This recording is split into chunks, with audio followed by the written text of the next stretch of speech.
Divadlo Astorka Korzo 90, prajem ti k tvojim narodeninám. Nech ťa nikdy nenahradí umelá inteligencia. Prajem ti veľa energie, veľa krásnej divadelnej práce a tým pádom veľa divákov, bez ktorých divadlo neexistuje. Nech ťa humor nikdy neopúšťa. Živio. Naše divadlo Astorka Korzo 90 nesie v sebe genetický kód starého divadla na Korze na Sedlárskej ulici, založené 1968 a ukončené násilnou normalizáciou 1971. Bolo o ňom známe, že je to divadlo s ľudskou tvárou, divadlo slobodného ducha. A túto genetiku sme si priniesli aj my. A ďalej chceme tvoriť v slobodnom duchu, zachytávať absurdnosti dnešnej doby, tragikomičnosť dnešnej doby. Ale nie násilím, nadhľadom, rozumom, humorom, grotesknosťou, tragikomičnosťou.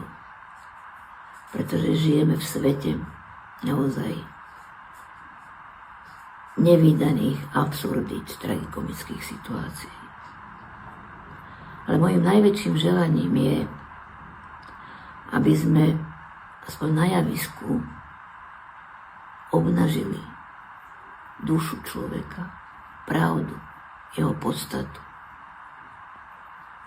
A ešte väčším želaním mojim je, aby v tomto sme zachovali a zachránili ľudskosť s pachuťou smradu a vône človečiny.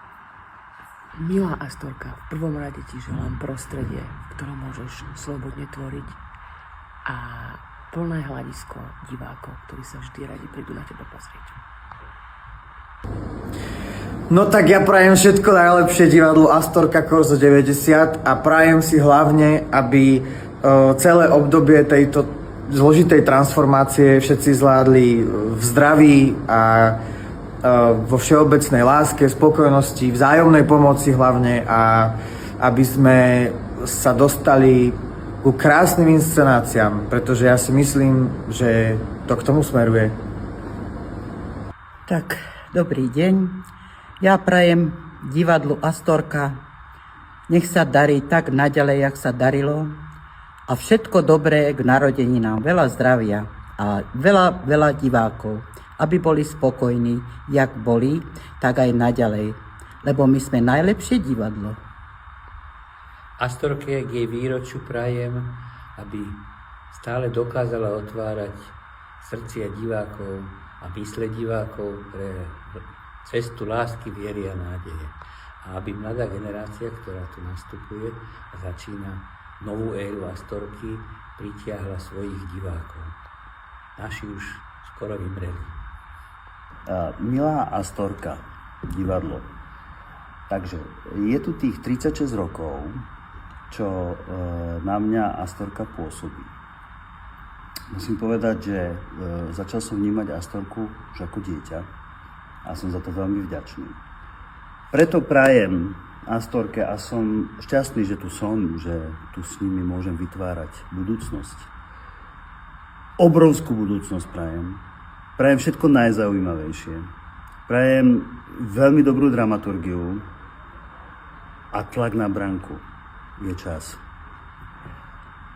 Nech sme všetci zdraví, prosím, plný hodnôt a plný písmen, plný slov, plný dramaturgie a plný lásky.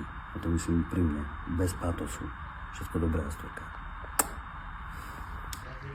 No, divadlo to sú najprv ľudia a nielen tí, ktorých diváci vidia na javisku a tí, ktorí pracujú aj za kolísmi, ktorých práca je neviditeľná.